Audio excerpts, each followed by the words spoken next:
Here's a question. If I asked you, right now, in English, what you honestly think about something, your job, your country, a movie, anything, could you answer me in more than one sentence? Not, I think it's good. Not, I like it. A real answer. With a reason. With an example. With a little pushback if I disagreed with you. For most English learners, this is the wall. Not vocabulary. Not grammar. The wall is opinions, real ones, spoken out loud, with confidence, structure, and nuance. And it's the single most useful skill you can build, because every job interview, every negotiation, every friendship, every disagreement in your life runs on this exact skill. This is day 8.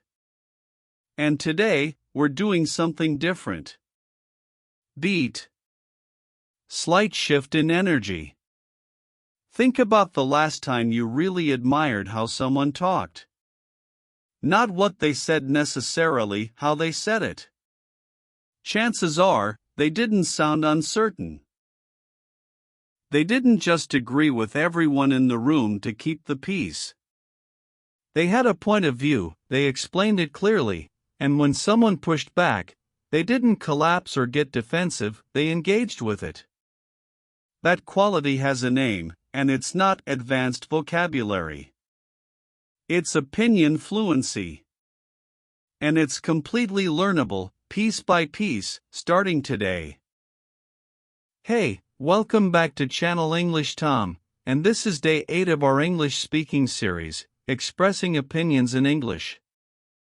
Before we start, I want to be honest with you about something. In our earlier lessons, we did a lot of repeat after me. That's useful. Repetition builds muscle memory, especially early on. But some of you told me it started feeling a bit robotic, a bit like a classroom drill instead of a real conversation. So today, I'm changing the format. Today is less repeat after me, and more listen, watch, understand, and then step in and try it yourself. We're going to walk through real scenarios, real mistakes learners make, real side-by-side comparisons of weak versus strong opinions, and a full live mock debate near the end, performed for you, line by line, so you can hear exactly what confident opinion sharing actually sounds like. Then, in the final chapter, it's your turn. Here's the map for today. Chapter 1. Why most learners sound weak when sharing opinions, and the cultural reason behind it.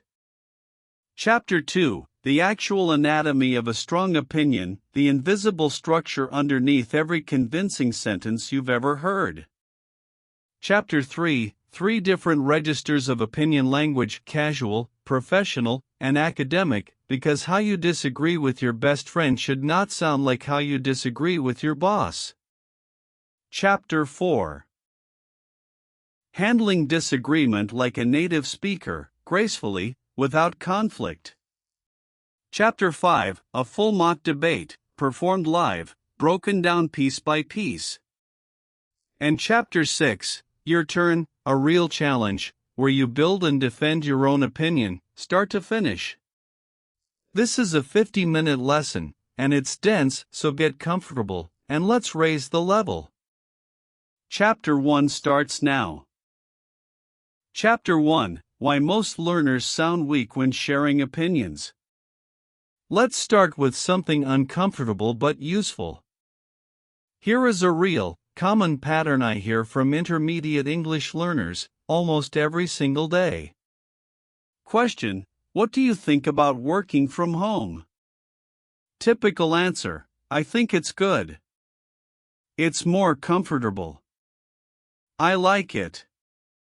That's not wrong. It's not bad English. But it's weak. It's 3 short, disconnected sentences, with no structure, no reasoning, and nowhere to go next. If a native speaker heard that answer, the conversation would basically stop there, because there's nothing to respond to, nothing to push back on, nothing to build from. Now here's the same idea, said differently. Honestly, I'm a big fan of working from home, mainly because it cuts out the commute, which for me used to eat up almost 2 hours a day. That said, I do think it depends on the job. For something highly collaborative, an office probably still makes more sense. Same opinion. Same person, probably. But the second version has a clear stance, a specific reason, a personal detail, and even a small, built-in acknowledgement of the other side. That single answer could carry an entire conversation for 5 more minutes, because there's so much for the other person to respond to. The real reason this happens. Here's the thing, this isn't really an English problem. It's a confidence and structure problem that just happens to show up in English. Many learners were taught, somewhere along the way, that a safe answer is a short answer. Fewer words, fewer chances to make a mistake. That instinct makes sense, but it's exactly backwards for building fluency. Short, safe answers don't just sound weak. They actually give you less practice per sentence, and they make conversations die out faster, which means less real speaking time overall. There's also a cultural piece here worth understanding. In many English-speaking cultures, the US, the UK, Canada, Australia, directly stating an opinion, even one that might be a little controversial, is generally seen as a sign of confidence and honesty, not rudeness. Compare that to cultures where indirectness or group harmony is prioritized in conversation. If your instinct is to soften everything down to almost nothing, that instinct might be culturally reasonable, but it can come across in English as uncertain, or even evasive, like you're avoiding the question rather than answering it. That doesn't mean you need to be blunt or aggressive. It means there's a middle ground, confident, clear, but still warm and open to other views. And that middle ground is exactly what we're building today. 3 warning signs of a weak opinion. Let's name 3 patterns to watch for in your own English, starting today. Warning sign number 1, the one-word or one-sentence answer, with no reason attached. I like it. Full stop. Nothing else. Warning sign number 2, hiding behind maybe and I don't know as a default, even when you actually do have a view. There's a difference between genuine uncertainty, which is fine and honest, and using vague language as a shield because sharing a real opinion feels risky. Warning sign number 3, agreeing with whatever was just said, every single time, just to avoid friction. If someone asks your opinion and you always just repeat theirs back with different words, you're not actually participating in the conversation, you're just reflecting it. None of these patterns are personality flaws. They're habits. And habits can be replaced with better ones, starting with the structure we're about to build in Chapter 2.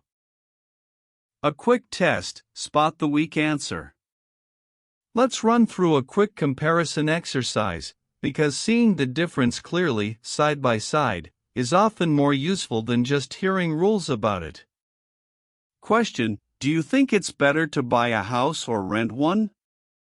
Weak version: I don't know, maybe buying. It depends.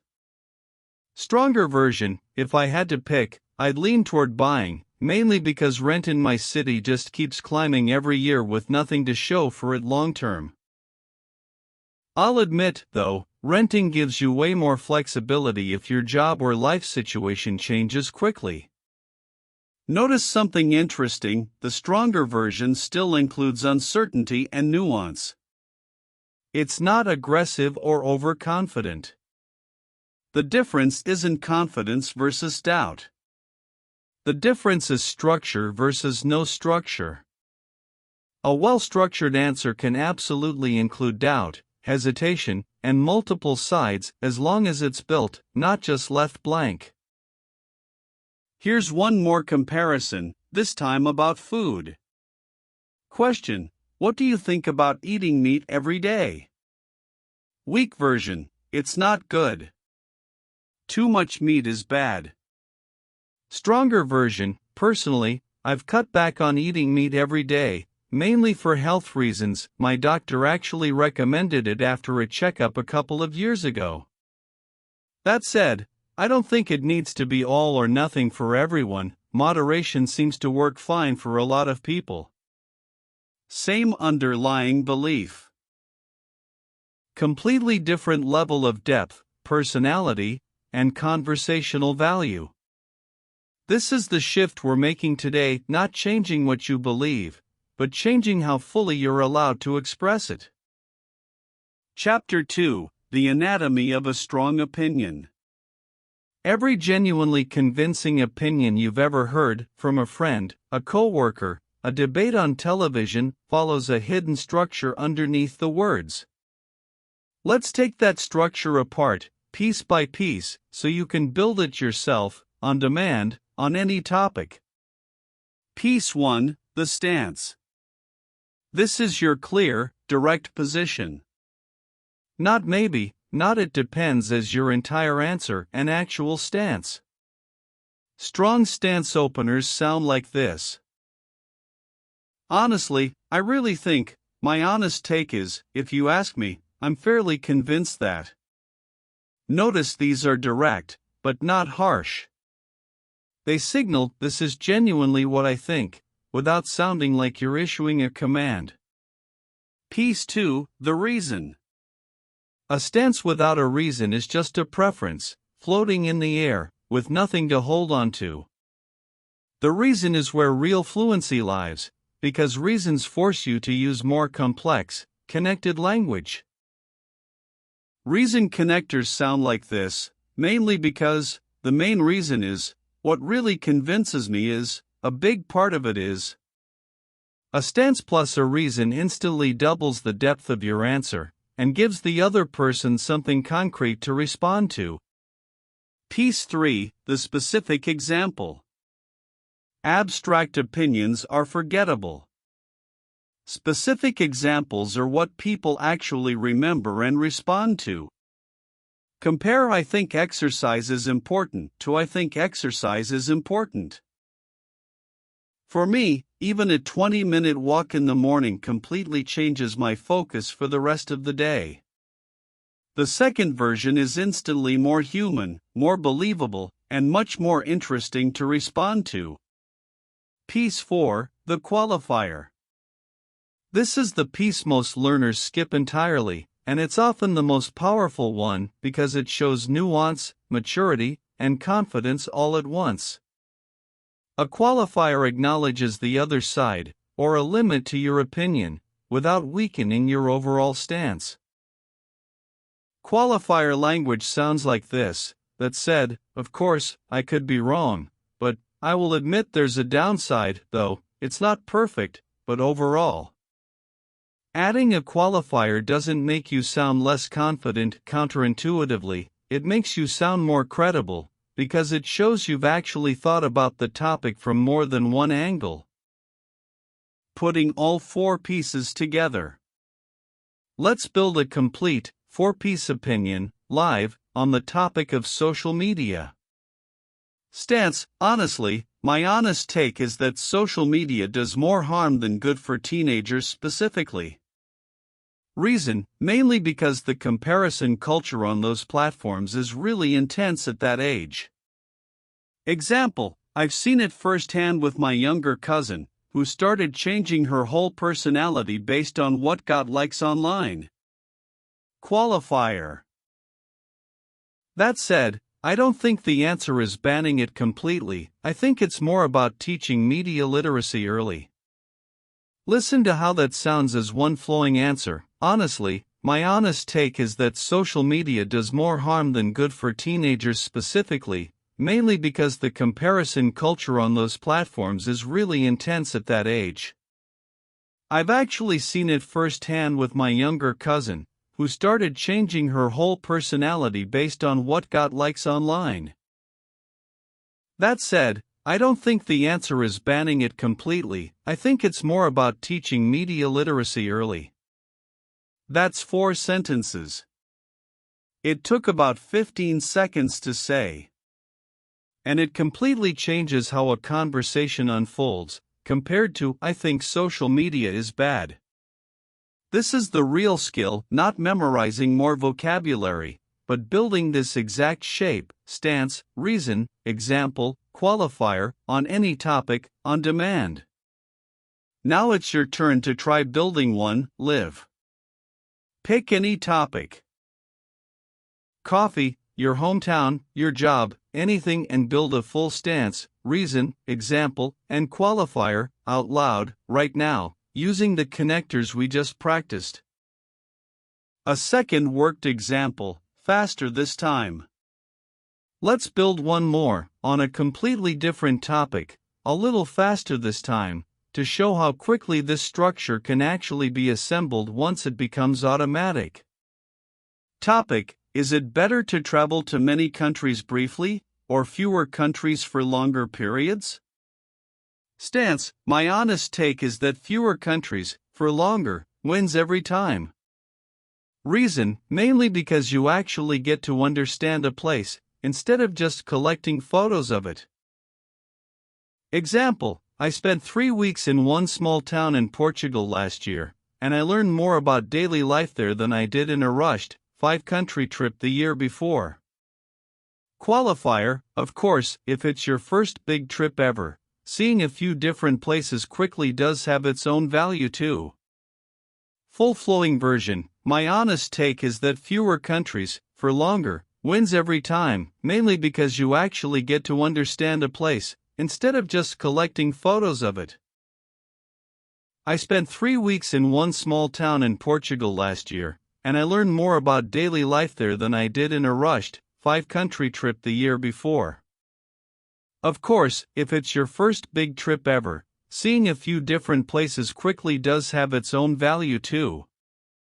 Notice the rhythm: stance, reason, example, qualifier, almost like a small, satisfying story with a clear beginning, middle, and honest ending.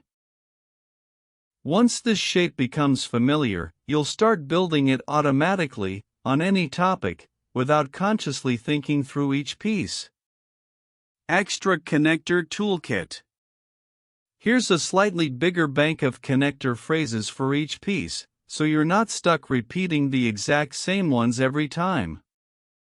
For the stance, if you ask me, as far as I'm concerned, my gut feeling is. For the reason, a big factor for me is, what really drives that is, largely because. For the example. A good example of this is, this actually happened to me when, just look at. For the qualifier, with that said, I'll admit, the one exception I'd make is. A third example, on a debatable topic this time. Let's try one final example, this time on a genuinely divisive topic, just to prove this structure holds up even under real disagreement pressure. Should tipping at restaurants be replaced with higher base wages instead? Stance: as far as I'm concerned, I'd actually prefer higher base wages over the current tipping system. Reason: largely because tipping puts way too much financial uncertainty on workers, from one night to the next. Example: a friend of mine who used to wait tables told me some nights she'd make almost nothing, purely because it was slow, through no fault of her own. Qualifier: the one exception I'd make is, some experienced servers in busy restaurants genuinely earn more through tips than they would on a flat wage, so any change would probably need some kind of transition period. Full flowing version. As far as I'm concerned, I'd actually prefer higher base wages over the current tipping system, largely because tipping puts way too much financial uncertainty on workers, from one night to the next. A friend of mine who used to wait tables told me some nights she'd make almost nothing, purely because it was slow, through no fault of her own. The one exception I'd make is, some experienced servers in busy restaurants genuinely earn more through tips than they would on a flat wage, so any change would probably need some kind of transition period. Notice this example includes a genuinely tricky, real-world exception in the qualifier, rather than a vague, throwaway one. That's actually a sign of a truly strong opinion. The qualifier isn't just there for politeness, it's there because you've actually thought the topic through from more than one angle, which is exactly what makes an opinion sound credible rather than rehearsed. Chapter 3: 3 Registers of Opinion Language. Here's something most English courses never explain clearly: the way you disagree with your best friend, the way you disagree with your boss, and the way you disagree in a formal debate or academic discussion should not sound the same. Using the wrong register in the wrong setting is one of the fastest ways to sound either too stiff or accidentally rude. Let's walk through all 3, with real mini scenes. Register 1, casual, with friends. Scene: 2 friends at a coffee shop. Honestly? I'm not really feeling that new show everyone's talking about. Really? I'm kind of obsessed with it, not gonna lie. Ha, fair enough. Guess it's just not my thing. Notice the tools here: honestly, not gonna lie, not really my thing, fair enough. These are short, warm, low-pressure phrases. Disagreement here is almost playful, nobody feels attacked, and the conversation stays light. This register is perfect for hangouts, casual chats, and light banter with friends. Register 2, professional, at work. Scene: a team meeting.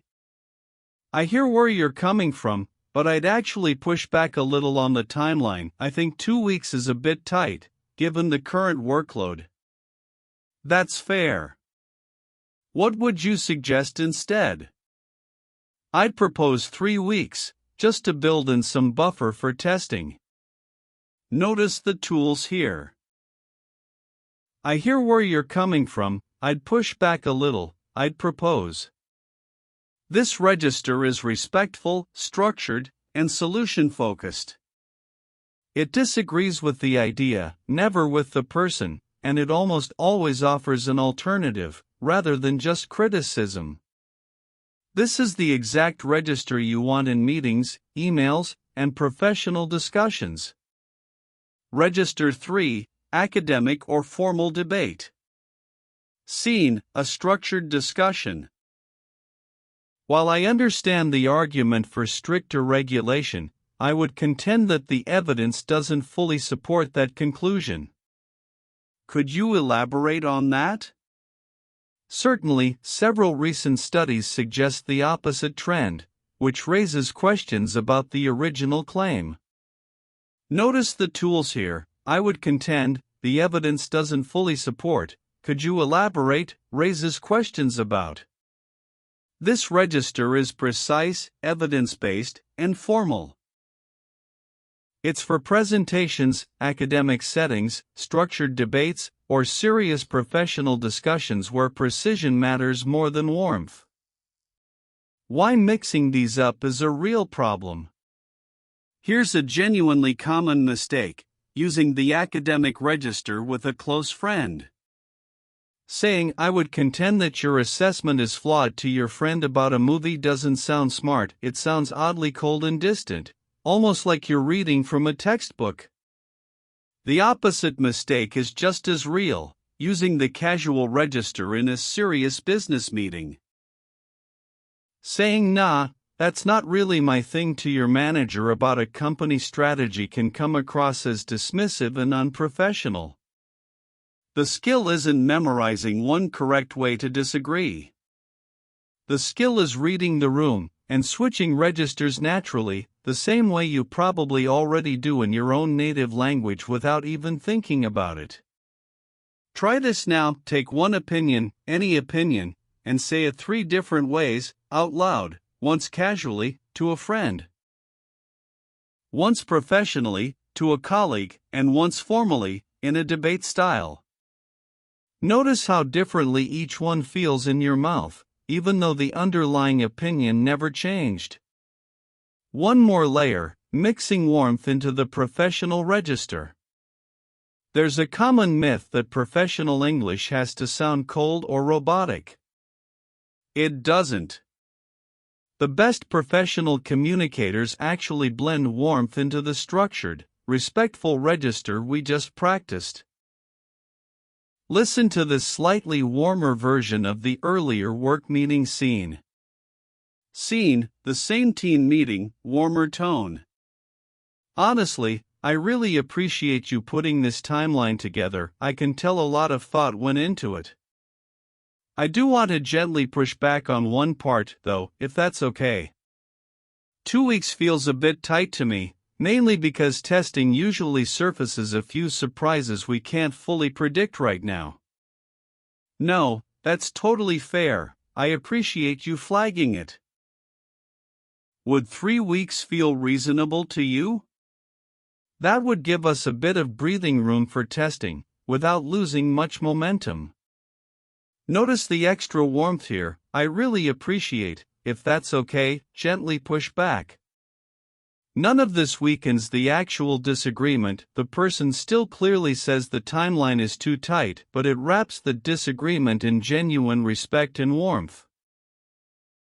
This is often the exact register that gets the best results in real workplaces, because people are far more open to feedback that feels respectful, rather than purely transactional. Chapter 4: Handling Disagreement Like a Native. Sharing your own opinion is only half the skill. The other half, arguably the harder half, is handling it gracefully when someone disagrees with you. Let's build that toolkit. The golden move: acknowledge before you push back. Confident English speakers almost never jump straight into disagreement. They acknowledge first, briefly, and then pivot into their own view. This single move changes the entire emotional tone of a disagreement, from attack to discussion. Listen to the difference. Without acknowledgement, no, that's wrong. Working from home is way more productive. With acknowledgement, I get why people say that, but honestly, in my experience, working from home has actually been more productive for me. Sane disagreement. Completely different feeling. The second version doesn't dismiss the other person. It simply adds a different perspective next to theirs, instead of replacing theirs entirely. Phrases for standing your ground, respectfully. Sometimes, after hearing someone's counter-argument, you genuinely still believe your original point. Here's how confident speakers hold their position without becoming defensive. I hear you, but I'm still not fully convinced. That's a fair point, though I'd still argue that. I see it differently, and here's why. Even considering that, I still think. These phrases do something important: they validate the other person's point as reasonable, while still clearly keeping your own position intact. You're not folding, and you're not attacking. You're simply standing, calmly, in your own view. Phrases for conceding gracefully. Real confidence also includes knowing when to update your opinion, out loud, without it feeling like defeat. This is actually one of the most respected conversational moves in English-speaking culture. Changing your mind based on a good argument is seen as intellectual honesty, not weakness. Try these. Okay, that's actually a really good point. I hadn't thought about it that way. You know what? You might be right about that. Fair enough, that changes things a bit for me. I stand corrected on that one. A full disagreement scene, start to finish. I really think we should launch the product next month. I get where you're coming from, but I'd push back a little. Our testing isn't finished yet. That's fair, though I'd still argue the market window is closing fast. I hear you. What if we did a smaller, limited launch next month, and the full release once testing wraps up? Ha! Okay, that's actually a really good point. I hadn't thought about a limited launch. I'm on board with that. Notice the full arc here: an opinion, an acknowledgement, a respectful pushback, a held position, a creative compromise, and a graceful concession, all without a single moment of real conflict.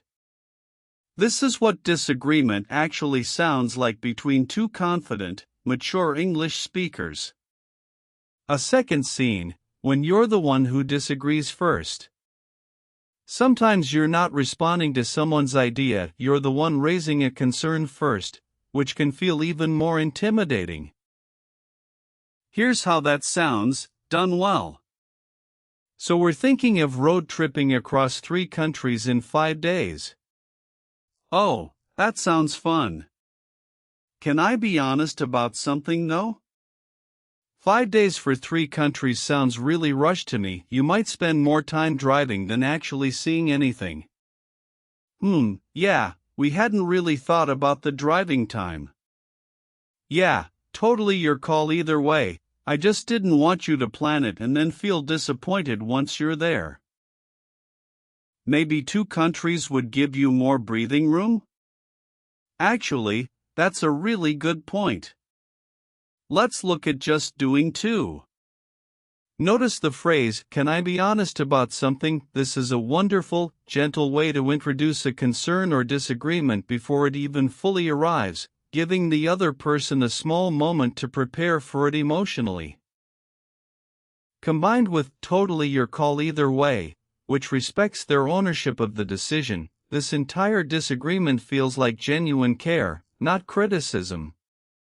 A few more essential disagreement phrases.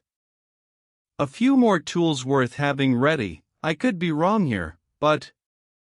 For introducing doubt gently before disagreeing. Have you considered, for disagreeing in the form of a question, rather than a statement, which often feels less confrontational? I'm torn on this one, honestly, for expressing genuine internal conflict, rather than forcing yourself into a clear side you don't fully feel. Let's agree to disagree on this, or closing a disagreement respectfully, when neither side is moving, without letting it damage the relationship. Now, build your own version. Think of something you recently disagreed with someone about, big or small. Play both sides, out loud, using at least one acknowledgement phrase, one standing your ground phrase, and one graceful concession phrase, even if, in real life, you never actually changed your mind. A short interlude, translation traps. Before we move into the full mock debate, let's spend 2 minutes on something that quietly undermines a lot of otherwise strong opinions: direct translation habits that sound slightly off in English, even when the grammar is technically correct. Trap 1, translating "in my country," we say, as the opening of every single opinion. Occasionally referencing your culture is genuinely interesting and welcome in conversation. But using it as a shield for every opinion, every time, can unintentionally distance you from the conversation, as if the opinion belongs to your country and not to you, personally. Try owning it directly instead. I personally think works, and you can still add "which is actually a common view where I'm from" afterward, as a bonus detail, not a starting shield. Trap 2, over-apologizing before an opinion, translated from politeness norms in many other languages. Sorry, maybe this is a stupid question, but. Or, sorry, my opinion is not very good, but. In English, this can unintentionally undersell a perfectly reasonable opinion before you've even said it. A simple "I might be off here, but" carries the same humility, without talking yourself down first. Trap 3. Translating an overly formal structure into casual conversation, something we already touched on in Chapter 3. Phrases like, "it is my belief that," or "one could argue that," which are fine in an essay, but feel stiff and distant in a normal conversation with a friend or colleague. Save that register for writing or formal debate, and reach for "honestly, I think" in everyday talk instead. Keep an ear out for these 3 traps in your own English this week, not to judge yourself, but simply to notice them, because noticing is almost always the first real step toward changing a habit. Chapter 5. A live mock debate broken down. Now, let's put everything from today together in one continuous, live-sounding debate, performed for you in full, on a real, debatable topic: should university education be free for everyone? Listen first to the whole exchange, then we'll break down exactly what made it work. 2 voices, voice A and voice B. Voice A: alright, so, free university education. Where do you stand on this? Voice B: honestly, my take is that it should be free, or at least heavily subsidized. Mainly because I think access to education shouldn't depend on how much money your family has. Voice A: I get where you're coming from, but I'd push back a little. Someone still has to pay for it, right? Taxes would have to go up significantly. Voice B: that's a fair point, though I'd still argue it's an investment, not just a cost. Countries with free or low-cost university, like Germany, tend to have really strong, skilled workforces long-term. Voice A: okay, that's actually a good point about the long-term investment angle. But what about people who don't want to go to university at all? Is it fair that their taxes fund something they'll never personally use? Voice B: I hear you, and honestly, that's probably the strongest argument against it. I don't have a perfect answer, but I'd say the same logic applies to a lot of public services: roads, healthcare. In some countries, not everyone uses every service equally, but society benefits overall. Voice A: fair enough. I still think the funding model needs to be more balanced, but I'll admit, framing it as a long-term public investment does change how I look at it a bit. Voice B: same. I'll admit the tax burden concern is real, and probably needs a more gradual rollout than just flipping a switch overnight. A second debate, shorter, on a lighter topic. Let's hear one more example, shorter this time, on a lighter, more everyday topic: is it rude to check your phone during a meal with friends? This one moves a bit faster, closer to how a real casual argument between friends actually sounds. Voice A: okay, hot take, checking your phone at dinner isn't actually that rude, if it's quick. Voice B: I mean, I get that, but honestly, even a quick check kind of breaks the whole vibe of the conversation, you know? Voice A: fair, but what if it's actually important, like waiting on news about something? Voice B: sure, that's different. I think there's a difference between an emergency and just habit-checking notifications every 10 minutes. Voice A: yeah, okay, that's a fair distinction. I guess I'm more talking about the emergency case, not the habit case. Voice B: right, and honestly, if you just say, hey, I'm waiting on something important, sorry, nobody's going to be annoyed anyway. It's the silent, sneaky checking that feels rude. Voice A: yeah, actually announcing it does make a big difference. I hadn't thought about that part. Notice how much shorter and faster this one moves, with phrases like hot take, fair, and you know? Clearly signaling the casual register from Chapter 3, compared to the more formal, structured university debate. Same underlying skills: acknowledgement, standing your ground, graceful concession, just wrapped in completely different, more relaxed language. Breaking it down. Notice how many tools from today appeared in that single exchange. Voice: be open with a clear stance and a reason. My take is, mainly because. Voice: A used in acknowledgement before pushing back. I get where you're coming from, but. Voice: B stood their ground with evidence and a specific example, Germany's workforce. Voice: A conceded gracefully on one point, while still holding a related concern. That's actually a good point, but what about? Voice: B used a qualifier, admitting the strongest opposing argument honestly, instead of avoiding it. That's probably the strongest argument against it. And the whole debate ended not with a winner and loser, but with both sides slightly updating their thinking, which is exactly how real, mature disagreement actually resolves. The second, shorter debate about phones at dinner shows the same underlying skeleton, just dressed in completely different clothes. Hot take functions as a casual stance opener, doing the same job as my honest take is from the first debate, just faster and more relaxed. Fair, but what if is a quick, casual acknowledgement plus pushback, compressed into 4 words instead of a full sentence.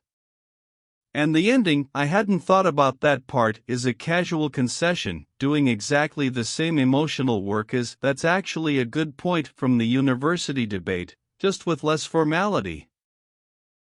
Once you can see this shared skeleton underneath both conversations, you can build it in any register, on any topic, at any speed. This is the level we're building toward, not winning arguments through volume or stubbornness, but through structure, honesty, and respect, all delivered in natural, flowing English. One more thing, delivery matters too. Before your final challenge, one quick but important note on delivery, because the exact same words can land completely differently depending on how they're said. A strong opinion said in a rushed, quiet mumble sounds uncertain, no matter how good the structure is underneath it. Try slowing down very slightly right on your stance, that first sentence, since that's the part people remember most. A tiny pause right before your reason, after saying mainly because, actually adds weight, like you're about to say something you've genuinely thought about, not something rehearsed. And on your qualifier, a slightly softer, warmer tone signals openness, rather than sounding like you're grudgingly admitting defeat. None of this requires a different voice or a different personality, just small, intentional shifts in pace and tone, layered on top of the structure you've already built today. Chapter 7, Your Turn, the Challenge. Here's the challenge. I'm going to give you 3 real topics, one at a time. For each one, I want you to build a complete answer, out loud, using everything from today: a clear stance, a reason, a specific personal example, and a qualifier acknowledging the other side. Take your time on each one. This is not a race. Challenge 1: Should social media platforms be allowed to show personalized advertising based on your private data? Build your full answer, out loud, right now. Challenge 2: Is it better to have a few close friends, or a large group of casual friends? Build your full answer, out loud, right now. Challenge 3: Should companies be allowed to require employees to return to the office full-time? Build your full answer, out loud, right now, and try switching into the professional register from Chapter 3 as you do it. Challenge 4, the hardest one.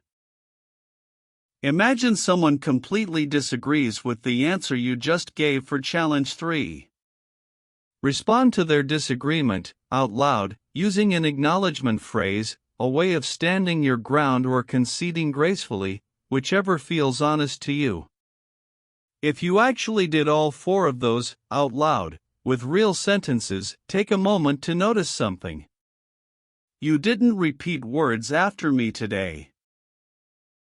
You built original opinions, live under pressure, using real structure, and even switched registers along the way.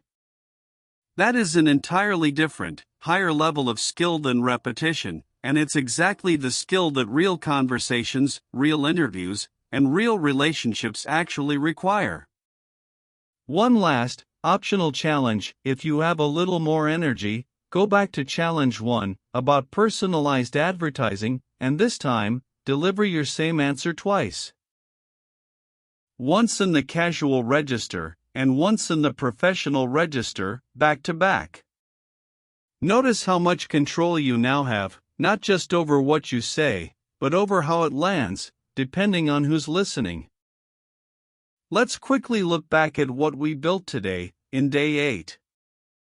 We identified why so many learners sound weak when sharing opinions, usually not a language problem at all, but a confidence and structure problem.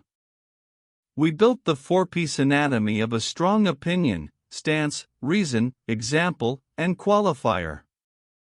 We explored 3 different registers: casual, professional, and academic, and why mixing them up can send the wrong signal. We built a full toolkit for disagreeing gracefully, from acknowledgement, to standing your ground, to conceding with honesty. We heard a complete, live mock debate, and broke down exactly what made it work. And finally, you built and defended 3 real opinions, entirely on your own. This lesson was intentionally different, and intentionally harder, because real fluency doesn't come from repeating sentences. It comes from building your own, under a little bit of pressure, again and again, until it feels natural. Here's something worth sitting with, before we close. Every single tool we covered today, the 4-piece structure, the 3 registers, the acknowledgement before pushback move, the graceful concession, none of it requires advanced vocabulary. You didn't need a single rare, complicated word to build any of the answers we practiced today. What you needed was structure, and a little bit of courage to actually finish your thought instead of cutting it short. That's genuinely great news, because it means this level of confident, structured opinion sharing is available to you right now, with the English you already have, not some future version of your English, 3 years from now. Your homework before the next lesson: this week, in one real conversation, try building a full 4-piece opinion. Stance, reason, example, qualifier on any topic that comes up naturally. Just one. Notice how differently the conversation flows compared to a short, safe answer. If this format felt like a real step up, let me know in the comments. That feedback genuinely shapes where we take this series next. Like this video, subscribe to English Tom, and turn on notifications for Day 9. Thank you for showing up today, and for actually building your own English out loud, instead of just repeating mine. That's the real work. I'll see you in the next lesson. Take care.